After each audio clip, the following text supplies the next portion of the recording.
Dans la plupart des musées, interdiction de photographier les œuvres. La consigne ne s'applique visiblement pas à Vincent.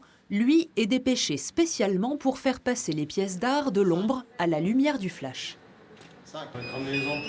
Ce qui est important, c'est le respect des couleurs, c'est éviter des brillances qui gâcheraient la vision d'une œuvre, mais en s'effaçant au maximum, sans chercher à ajouter quelque chose à l'œuvre. On n'est pas un photographe créatif. Vincent travaille pour Aliénor, un immense inventaire numérique des œuvres détenues par 52 musées néo-aquitains.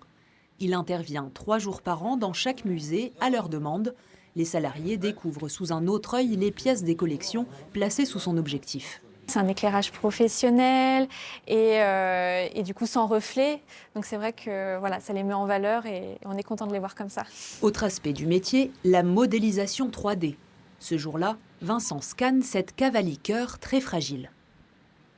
Je cherche à rendre un rendu 3D manipulable sur Internet. Ça leur permet de commencer à regarder un objet, quitte à aller le voir plus tard. Une fois recensées, photographiées ou modélisées, les données sont publiées. Un outil précieux pour le public autant que pour les musées. C'est une manière de les découvrir et d'avoir accès à l'ensemble de l'objet, à toutes ces données, ses dimensions, son origine, sa datation. C'est d'une part pour nous, bien sûr, pour les documenter, garder trace aussi de leur état, mais c'est surtout aussi pour les faire connaître, pour les montrer à un public le plus large possible. Plus de 270 pièces d'art sur les 4000 que compte le musée sont déjà visibles sur Aliénor, bientôt rejointes par cette originalité des années 50.